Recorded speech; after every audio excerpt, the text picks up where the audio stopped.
I'm ready. Hello, Brian. Hello, Hayley. How are you? I'm good, thank you. How was your Thanksgiving? Everything went as it should have. The food was great. I got all the Christmas decorations up. I was a little melancholy, because of my sister's passing. I've coming out of that, the grieving process takes time.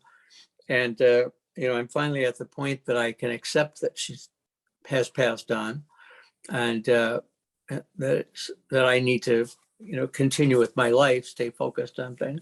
But it was nice. I mean, everybody had a good time. We had 3 other people with us, so there were 5 of us. But so you told me that, how did you spend your Thanksgiving?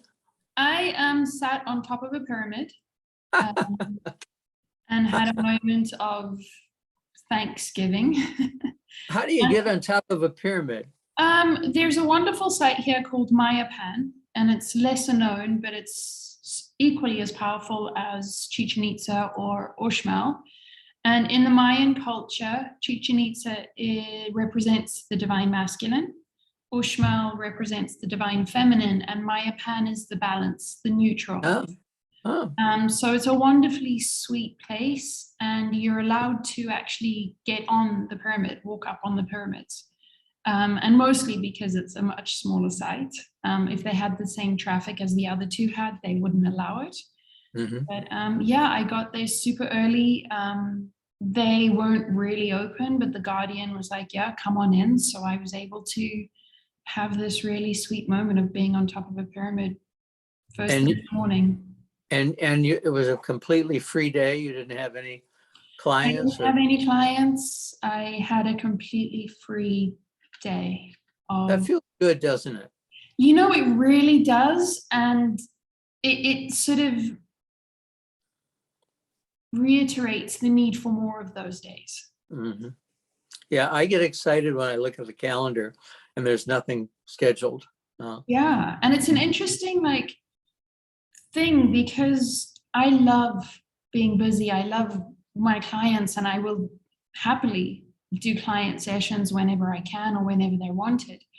And I find that I don't tire. I mean, if I do 5 or 6 in a day, I'm wasted at the end of the night. But I think that's the same as anybody doing 6 calls where they're focused. Yes. By the end of the day, they're exhausted. But I don't get exhausted just doing a few clients a day. So I don't really feel the need I'm about to hit burnout very often. But just having this wonderful day where most of my clients are US based, so they were busy with their Thanksgiving festivities, was just well, I've been meaning to go to Mayan for almost 6 months. Perfect opportunity. Let's go. That's great. And it's a very sweet place full of bees. Nobody really goes there. The Guardians are very sweet, very nice people. So it was just a wonderful place to be wow. To meditate? Yeah. I did about a 2-hour meditation there in different spots. So the pyramid, obviously you get full sun. There's only so much time you can be on top of the pyramid. So once the sun started coming in, I went down to different little spots where it's super peaceful, and it's just sweet, very dulce sweet. I wish that I was with you. That would have been. Part of being here and being in Merida, which is a very interesting location. It's incredibly powerful because Merida is the center of so many powerful energetic sites. I do offer these retreats where I invite people for a week, and we go specifically to these sites to look at them, not just from a tourist perspective. Of course, there's going to be the photos and the history of it, but really to feel the energy and let the energy of the site really amp up and speed up the healing. So Hayley, when we talk about the energy of the site, why does the site have energy? My understanding, based on how I feel at them, my questions exactly of that to not only Mayan elders, but also to my guides. The sites are firstly built based on their alignment with the sun, the moon, and certain star systems. So there's this very cosmic, larger than life energy to them. When you have them in certain, almost like very much like churches, when you have them for specific reasons and people for thousands of years have come there for a specific reason, that praying and that hope and that love of each person visiting there infuses into the ground. Mhm. So it's very energetic just from that perspective. Within the Yucatan, a lot of the charge of the Yucatan comes from a meteor that hit at Chicxulub. And this meteor was supposedly the end of the dinosaur age. So there's a lot of that very, again, sort of stellar, big change, big opening energy here from that meteorite. I think that we have the ability, all of us, to create sacred sites Absolutely. in our, if we have a garden or we have, an altar in our home, that we have a ritual of lighting a candle and incense, which Ray and I do every morning. That, I feel like our home and our garden are sacred sites, that people come in and they feel the love that's present. I really, I've been to your home, so I feel like that. And that truly resonates for me because I have the same idea about my home. My home is a sanctuary, it is a temple. Mhm. I'm very sure about making sure that I take care of it as if it is a temple. And I'm very conscious of the people that come in Mhm. and making sure that I'm honoring the space because it is, at the very first and at the very least, our homes are our own temples, our own sanctuaries. And it's in those little rituals that we create. I mean, your ritual doesn't have to have an altar. Your ritual can be in the kitchen while you're cooking. Uh-huh. As long as you do it regularly, right? As long as, and it's a place where you're truly you're devoted to what you're doing. Yes. Yeah, we talked last time about the mantra, I'm just here. And I'll tell you, I use it all day long and it Powerful. pulls me out of dramas. You know, I start to spin my wheels about the Supreme Court and abortion rulings. And I say to myself, I'm just here. So what is here? Well, I can feel the chair beneath me. Mm-hmm. I can feel my foot on I can feel those things. So you focus on what are you feeling? And Really engaging the five senses. That's oh what my we're there for. Yep, yep. And with a grateful heart for everything that you have, that Yeah. you're not thinking about, oh, this will be nice when such and such happens, or I'll really like it when. Well, like it now, because there is no when. So, and I think that is, when you were talking about Thanksgiving, true authentic gratitude is when you're present. Mhm. When you're sitting there going, I'm really grateful to be where I am. I'm grateful for this house. I'm grateful for the things that are around me, whether those things be people or your pets, or being able to sit on a lovely chair and just be like, this is my chair. Being grateful for that moment is living. And I think that is the point of life. That is our purpose.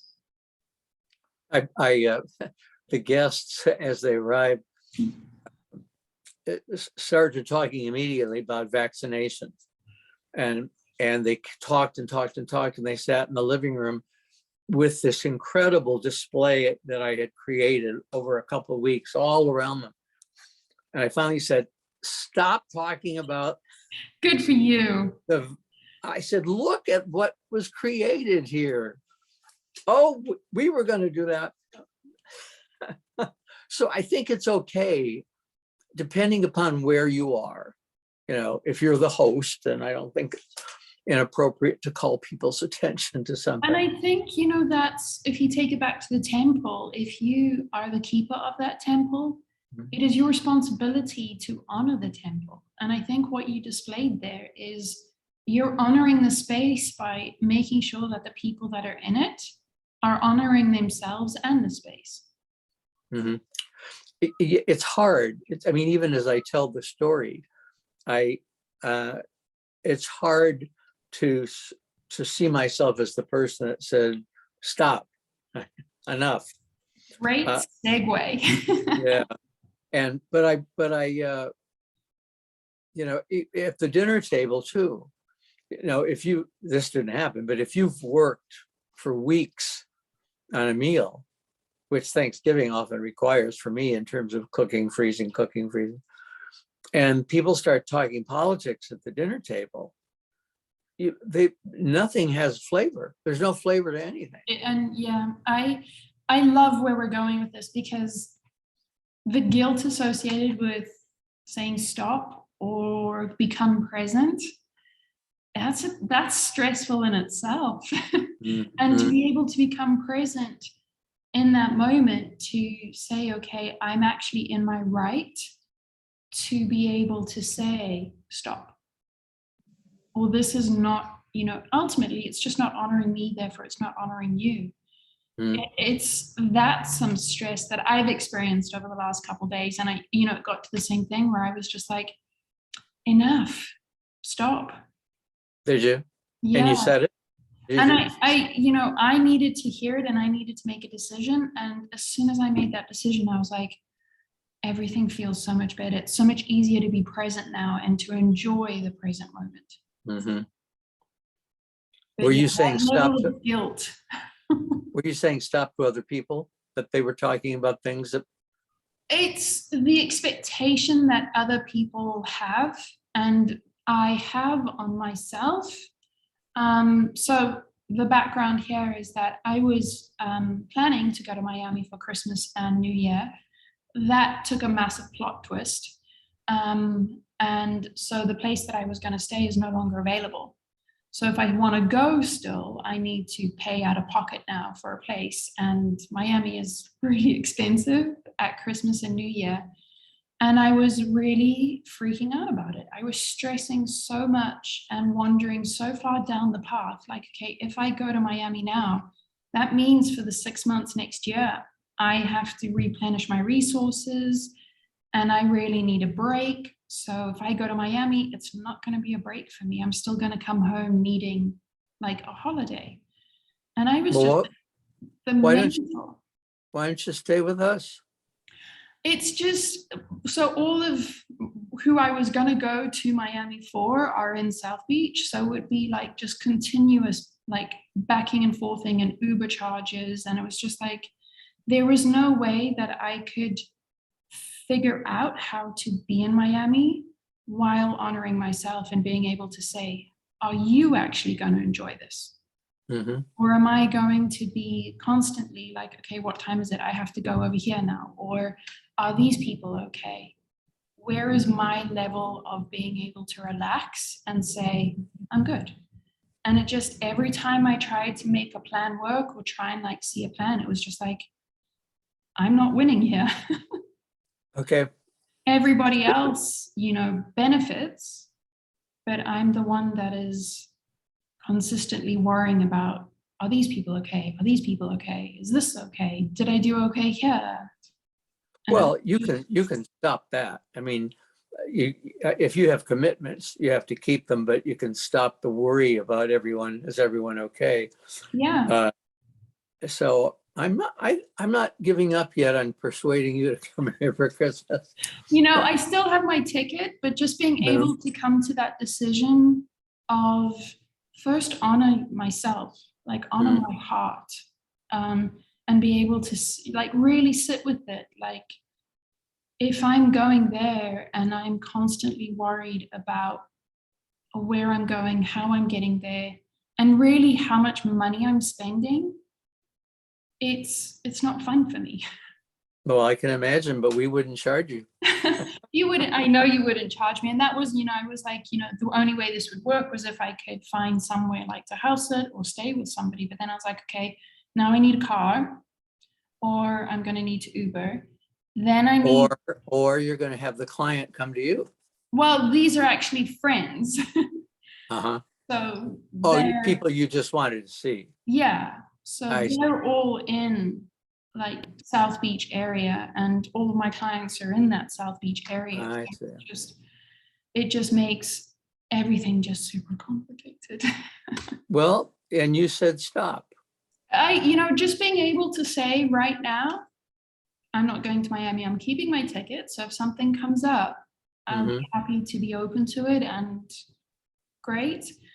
But just being able to be like, relax, maybe you're being protected and you don't need to be there at this time.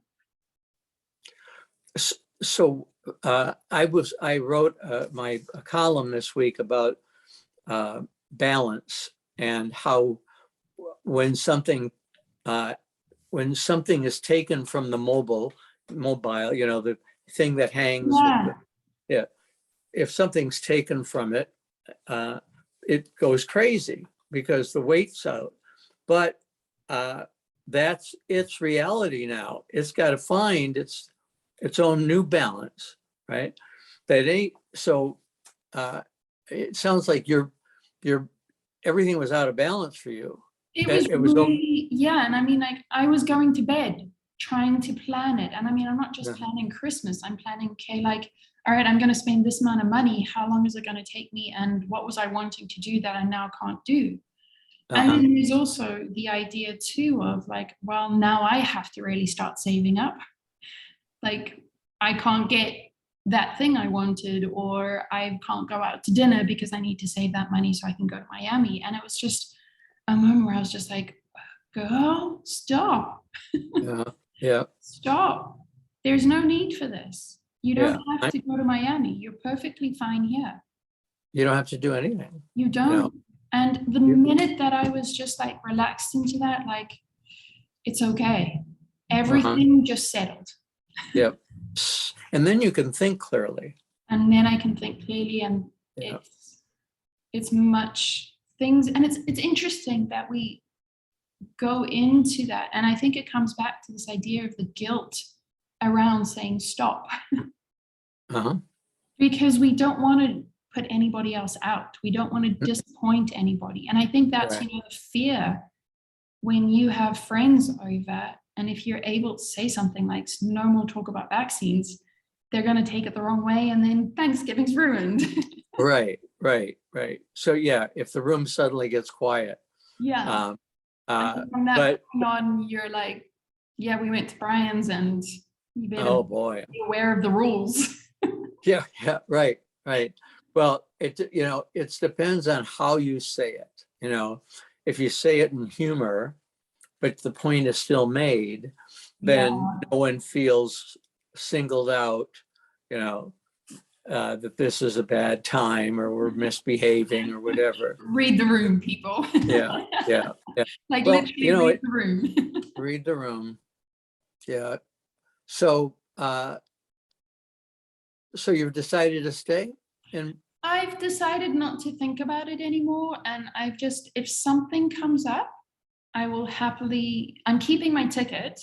If something comes up, I will happily entertain that and embrace it, but I'm not going to stress about it. I'm not going to deny myself going out to dinner because I want to save money for something else.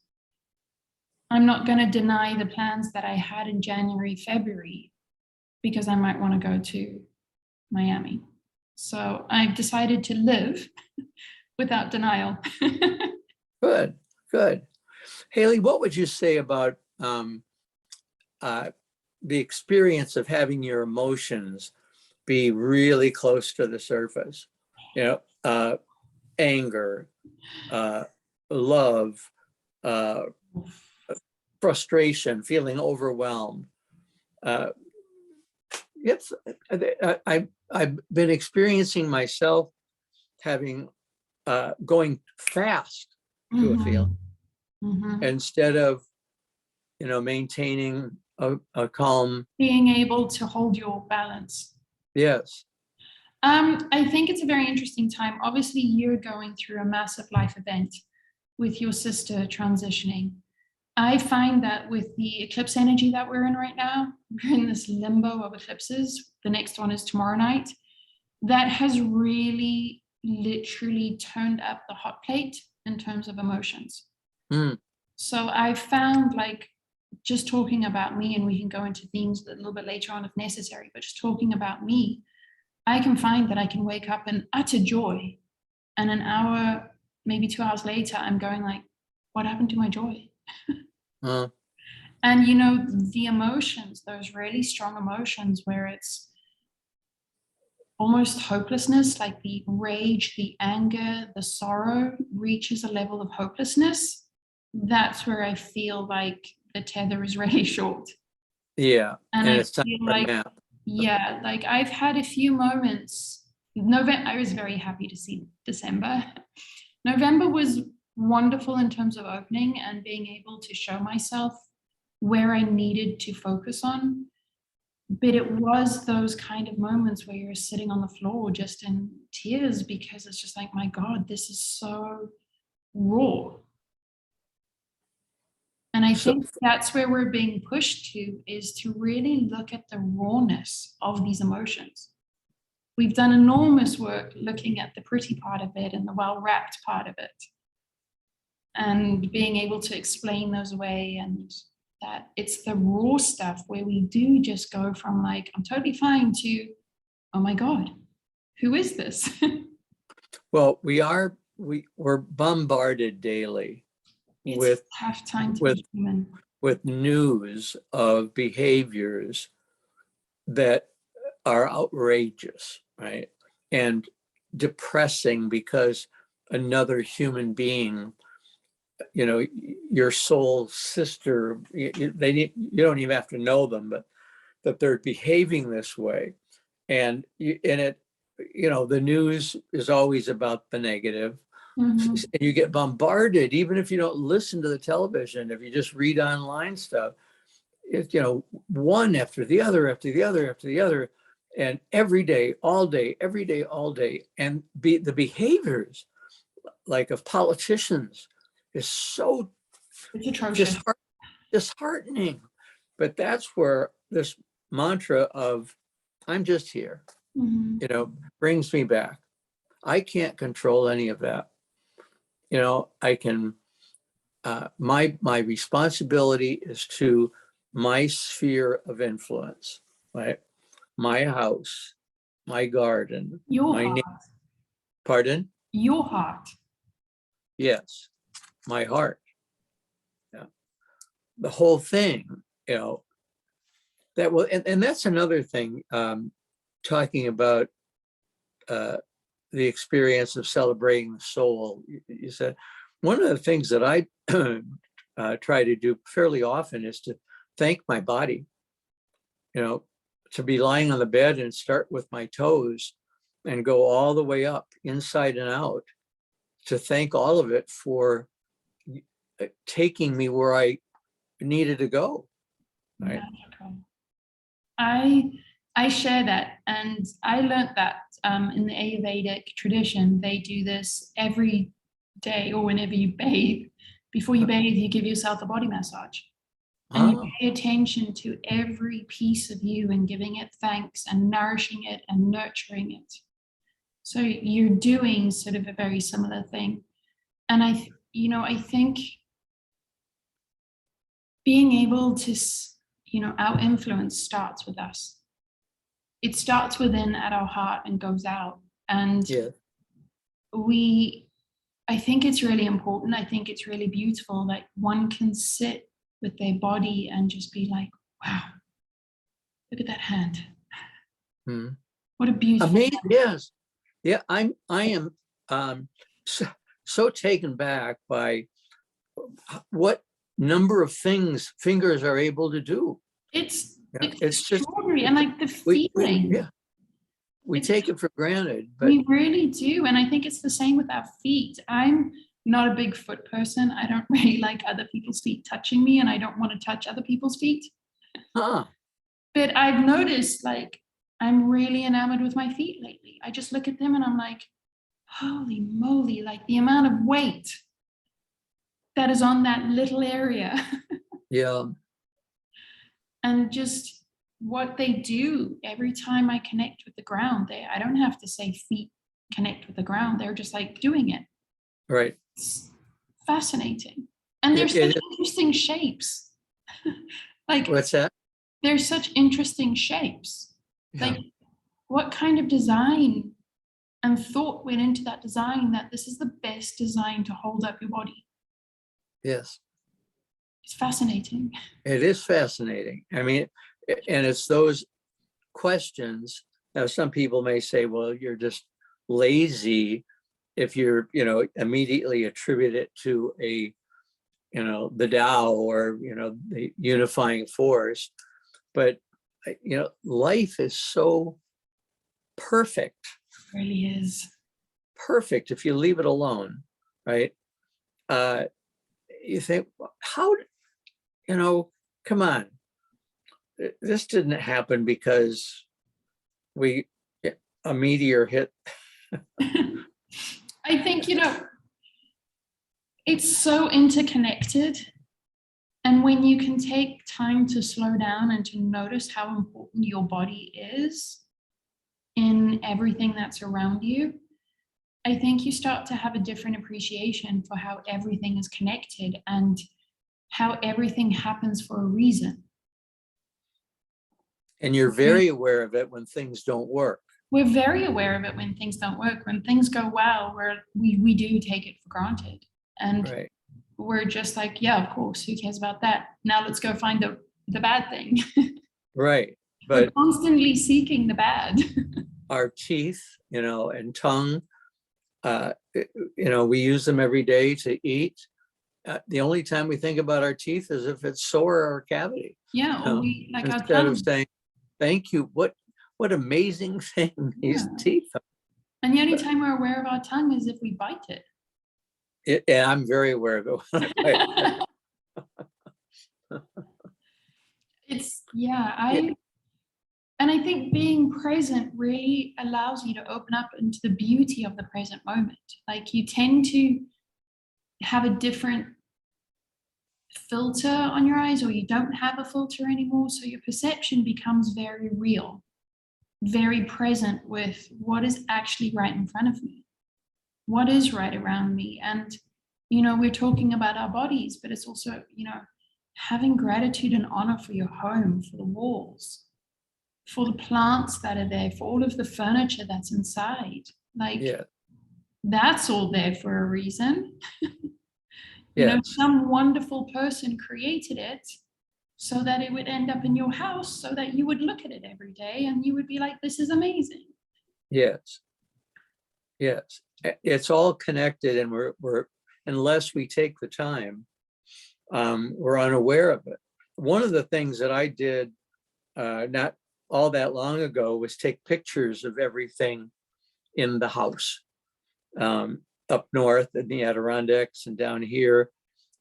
It's a smart thing to do for insurance purposes, but when you go through the pictures one by one, and look at it and think about it, think, oh, I remember when we bought that. I remember, we've had that a long time, haven't we? That's wonderful gratitude. I wish that I had been more aware when I was your age of this. I've been a doer for so long. Let's get this done. Will you come and speak? Yes. Right. Always, my life is say yes to whatever was as asked of me. But I was constantly doing. The most attention I gave was, what tie are you going to take, and what shirt are you going to wear, and how much clothing do you need, how many. So you're packing, reading the directions on the airplane, what's supposed to happen first, second. So you're constantly prepared. and then you're really missing so much. And the question becomes, for me, could you actually, pack, get on the plane, go do the presentation if your mind was constantly present? Or do you not need time to be thinking, planning, I think the answer is yes, you can be totally present while you're doing all of that. Yeah. And I think you probably, if you do look back, like when you were packing and you were thinking about what shirt, what tie, you were fully present in the packing process. Unless I was creating dramas in my mind, Unless you were like, I don't even remember what I packed. or what happens if I get there and this person in the back row, doesn't pay attention, so you create these dramas. And one of the things that I've learned is stop. That hasn't happened. Not true. And it won't happen. You're in the moment, be in the moment. Yeah. That person in the back row doesn't exist. It's the stories we tell ourselves. Oh boy. Wow. And why do we do? I think the ego, is an overdrive, because I think a lot of this comes from the ego, because I'm thinking about dramas that involve me. I'm not thinking about dramas that involve somebody else. So my ego is trying to figure out how it would still be in charge, right? I think it's definitely an ego thing. I think it's a way we have been, how we have come up as a civilization, and we constantly are always in this survival energy, this protection energy. We're always thinking about, okay, if the worst case scenario happens, this is how I'll protect myself, or this is how I will make sure everything's okay. So we're constantly in that mental mode of what could go wrong, what are all the possible things that go wrong, so I can make sure I've planned for all of those, so the worst case scenario is not as bad. Right. We're never asked, we're never taught, we're never invited into the best case scenario. By our mind. By our mind, by other people. If if I go and be like, yeah, that's all true, but what if the best thing happens? People are like, that's so unrealistic. Like, stop getting Miss Positive Pants or something like that, We're very much a society that focuses on worst case scenario. Yeah, crisis management. Crisis management. And if we don't have a crisis immediately in front of us, we'll go looking for it. Right. And that's what stilling those thoughts. Stilling those thoughts with, it's not true, or where am I? Like, I'm just here. Everything's fine right now. Yes. And and I'm a capable person who can handle whatever comes up. Yeah. And I think it takes a lot of effort to constantly be aware of where your mind is and be able to put that effort and that energy into, whoa, I'm here, everything's okay. And I think that's the difference between somebody being on the hero's journey and somebody not quite ready for it. The level of devotion into being present is different. Mm-hmm. There's a different level of devotion. You can either devote yourself to being present and being in the moment and being in the truth, or you can devote yourself into worst case scenario. Uh-huh. And what, how do we help teach people? Or is that not our job? I think we teach by doing and being. Uh-huh. Mm-hmm. And I think you've experienced this too, when you're truly being who you are, people ask you, what do you do? What do you think? Mm-hmm. And I think right there is a teaching moment. My, breathing is the number one tool that I invite everybody to become present with. If we slow down to be with our breath, it is a circuit breaker in our mind, and it will stop. that incessant loop. Remembering to breathe. Yeah, or just not remembering to breathe, becoming present, because your body breathes whether or not you want it to. Actually, Hayley, I'm very aware of when I'm not breathing. Mm-hmm. If I'm in a drama in my mind, And you're just using I'm conscious that at some point you need to take in some air, because your body's not doing what it's supposed to be doing while you're off in this drama. Yeah. Breathe, and then the drama goes away. Mm-hmm. Right?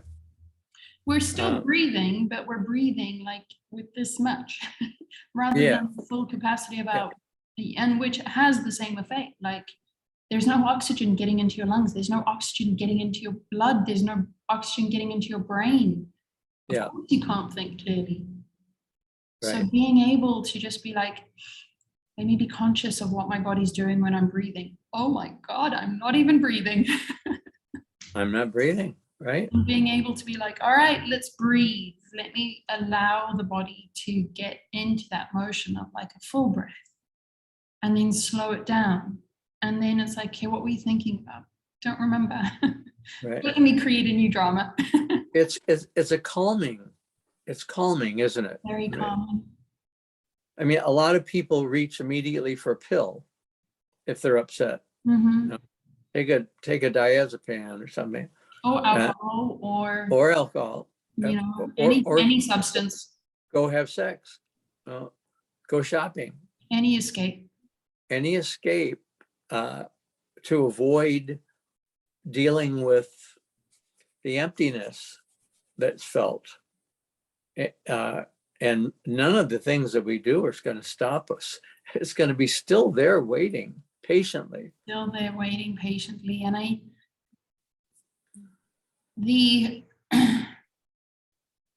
what I find the most helpful, yet the hardest thing to do, is for me to comfort myself in that moment of loneliness. And how do you do that? I'm trying now to really sit with my heart and to really just say, I'll take care of you. I'll take care of you. We're okay. And being able to really allow myself to look at that wound, that rawness, and be able to say, it's okay, I'm still here.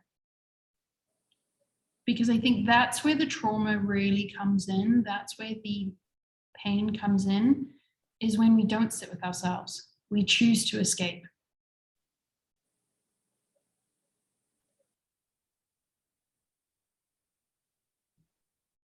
I was thinking about whether or not I tell myself ever that you're okay, I'll take care of you. I'm afraid that if I focus on myself, that the ego is going to take me places I don't want to go. Or it could take you places that you want to go. It could. I resist. I love the fact that I have written things and created things, videos, and said things that touch people's lives. I'm grateful for that.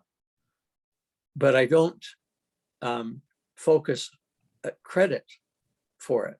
I don't, oh, Ryan, look what you did. I mean, that's quite something, don't you think? Oh, you should be sitting up front. You've done a lot. You should go. I'm more comfortable sitting in the back, which I'll do more easily if I don't get into, oh, Brian, look what you've done. I don't go there.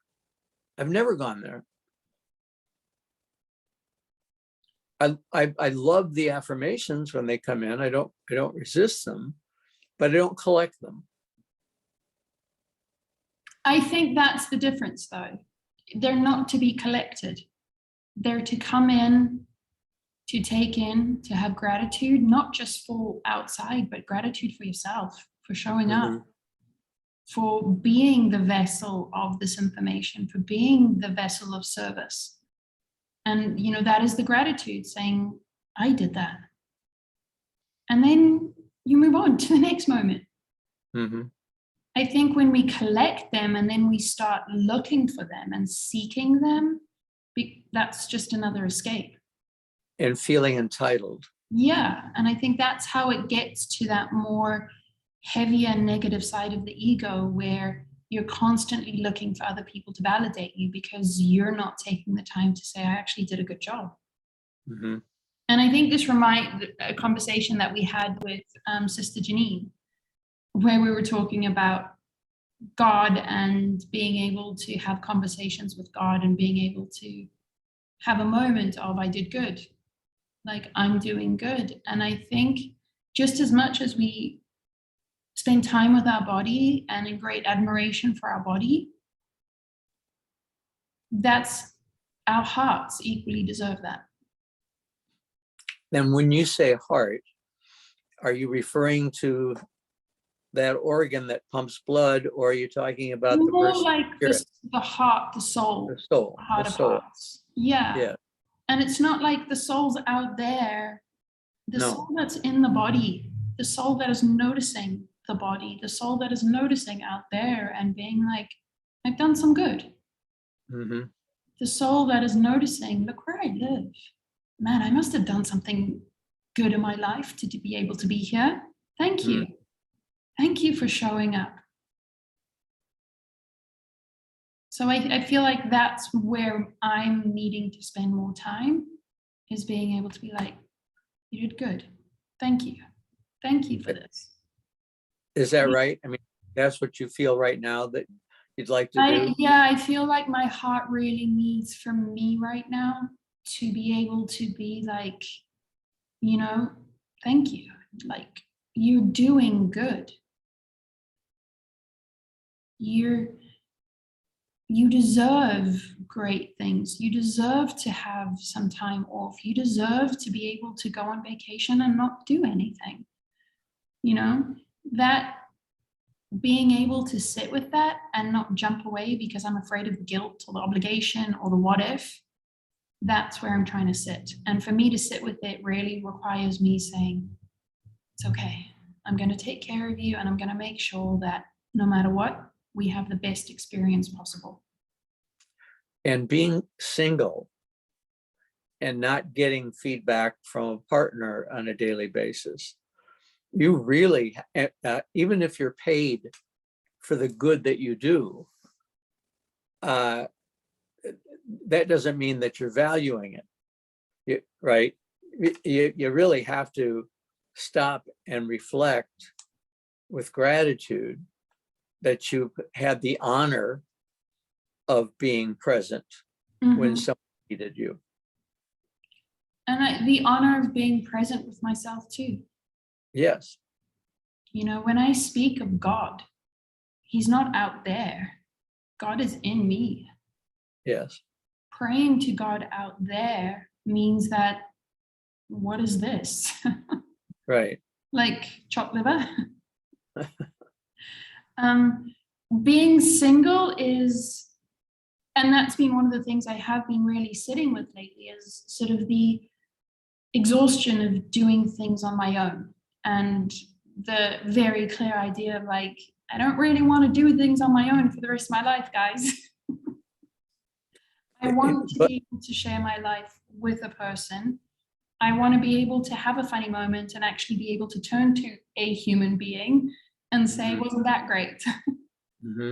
And being able to sit with that aloneness of, that isn't going to fix the aloneness. No. And it does impact your freedom. If you had a partner and you said, I'm getting up tomorrow at 6 to get to the pyramid, do you want the person to come or not? And if you don't, you're now dealing with someone else's feelings.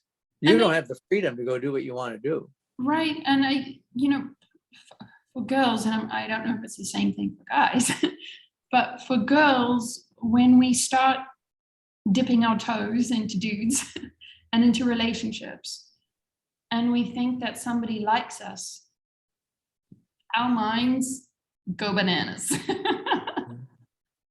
Like, you can be a sage, you bring an interested person into this picture, that sage is like so yesterday. And being able to sit with that and being able to not attach to that feeling of somebody being interested and potentially being the one, because one is lonely right now, is the hard work. And not going into those mental stories that we've been talking about this entire conversation. What if he is the one? What if he's such a jerk and he's seeing all these other people and he's just going to break my heart? Stopping those stories and being like, do not attach. I'm just here. I'm just here, and I'm in my heart, and I realize that there is this deep desire to be with a person, but I need to fix that void. Not necessarily fix, I need to understand that void and fill that void from within, so that I'm not putting that kind of pressure on somebody else. Yes, to fulfill you. To fulfill me. And, I think in my experience, when we look for other people to fill that void, that's when we ignore all the red flags. Yes, and you're never satisfied. You're never satisfied, and you have no idea what you're looking for. Are you happy without the movie? Yeah, it's like you want an apple, but you're eating a watermelon, hoping it's eventually going to turn into an apple. Hmm. So it's a. But even when you, Hayley, even when you get the apple, if that's what you're obsessed with, it's not going to be enough. And I think that's what I'm really appreciating with my alone time now, is to be able to really know that I'm enough. Nobody else can make me feel enough. I need to be able to say I'm enough. I see myself and it's enough. So that there is no distraction or dependence on somebody else. It's a compliment, if that makes sense. Yes. Personally, we've been together for over 45 years. There are many times that there's a virtual meeting at 7:00 at night, and I turn them all down because I'm a couple and we have a ritual ourselves at night, in terms of our meal and watching a program together. If I was single, I would do it because I was hoping for stimulation and company. Right? Truth, I hear you. And I do the same thing. Like, there's a lot of things that if there was a person in my life, I would change the way that I do things. And I think it comes back to that devotion of, if what I want is to have a person, I'm going to make sure that that person is a priority. Like, I don't want to take them for granted. I want to know that they're here courageously standing next to me. I want to honor that by saying, you are a priority. Yes. If you do Our rituals are priorities. If you don't prioritize the relationship, it won't last. What's the point? Yeah, you're gonna, if you say, yeah, but my job is so important. Yeah. And I think, also coming from a place of single, you get so attached to your freedom that you're like stubborn about it. There's pride associated with, how dare you ask me to change one part of my free life? Yes. But, and the reason that you do it, we've talked about the disadvantages of being coupled. The advantage is, I think, that you go to depths if you're committed. Absolutely. You go to depths of wisdom, of understanding, of love that you never would have done on your own. I wholeheartedly agree with you. And I think it's part of our soul purpose is to be with one or two of those people in our lifetime where that person is there to help you evolve, and likewise you're there to help their soul evolve. And I think I 100% agree with you. You can't reach those levels on your own. You need another being. Well, yes, because there are life experiences that that person is going to present for you to respond to, and you have to keep practicing. Yeah. Because you know that the response you just gave wasn't the right response. Anger didn't help there. No. Drama didn't help there. So with time, you start to get better, at dealing with life, and because you've had lots of practice. You know what doesn't work, and you know what does work. And that's, I would say, people might ask, so what's the benefit of being together that long? Is that I feel confident that I'm experiencing the things in life my soul is supposed to experience. Absolutely. In order for me to become enlightened, fully aware, fully conscious. And I think that soul doesn't necessarily, it's nice to have a human just because I'm focused on a human, but that soul can be a pet. It can be. And it can be a person you meet every Wednesday at 11 o'clock or Thursday at 11 o'clock. Exactly. It doesn't have to be romanticized. Yeah. Yeah. Yeah. But you have to nurture it. You have to value it and be grateful for it, and not take it for granted, so that the person really knows that you're invested in them and the time that you share, and trusts that. And you trust it. And you trust it. You trust that this person's got your back. They're doing the same thing. Yes. Scary stuff, man. Well,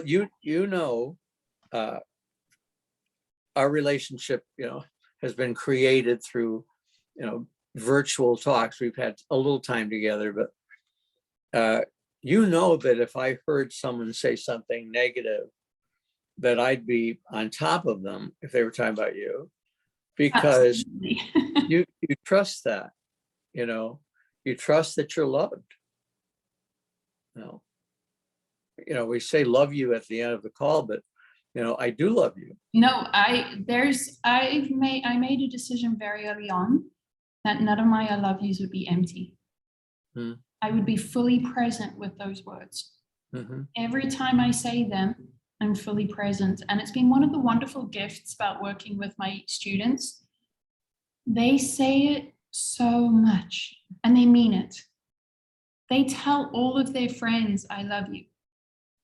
That's great. And I'm just like, holy moly, we never did that.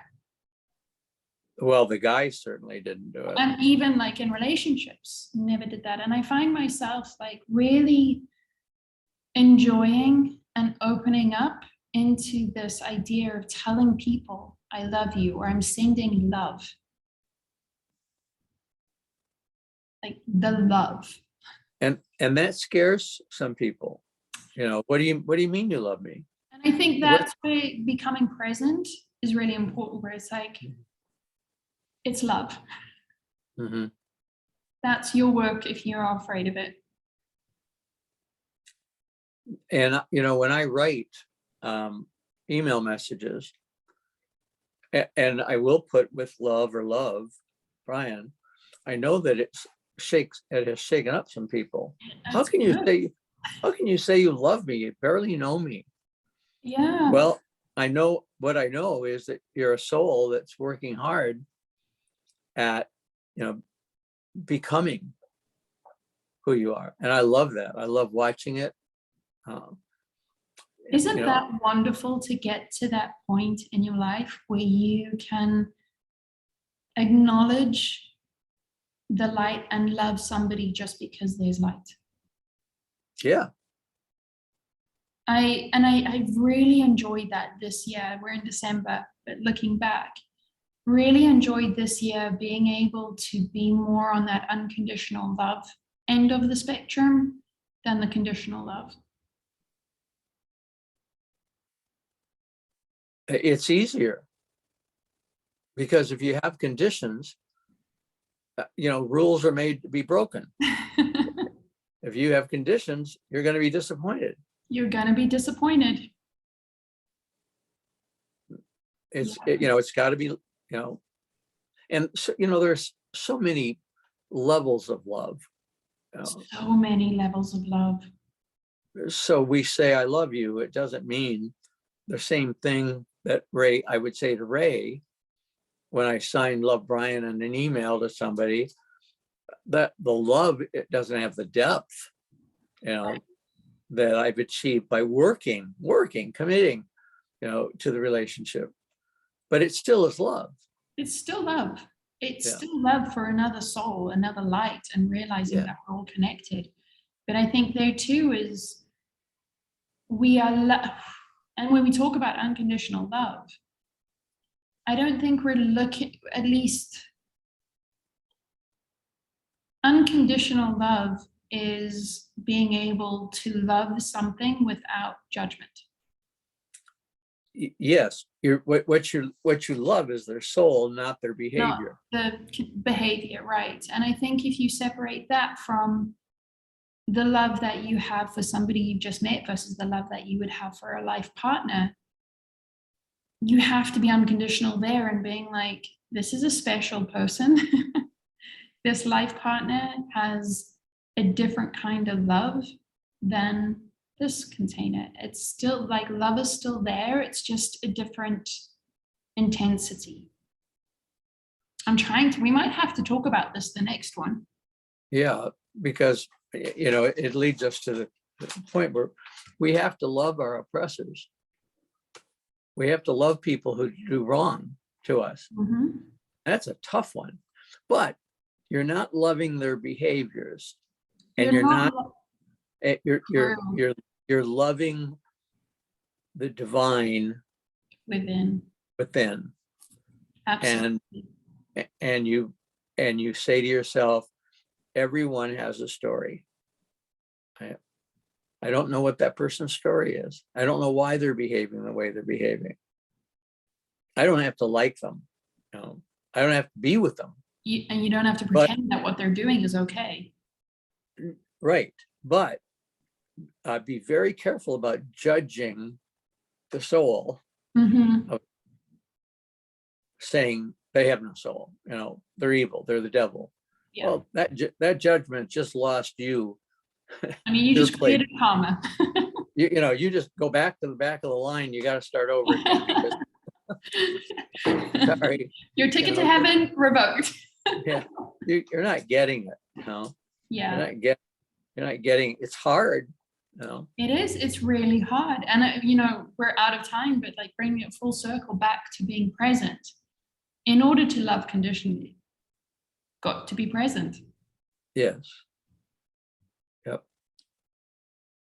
If your mind is running and you're in a state of stress and you're not breathing, it's really hard to try and love something at that point in time. Including yourself. Yeah. All right, my friend. All right, thank my you. love. I love this time. I love our time together. We never know where it's going to go. We never know. And we've got a couple videos lined up to go. So we might just blow them all up in December. Good. Send them out a bunch out this month. Good. Happy December. We have a lovely solar eclipse tomorrow night. Okay. So lots of good energy.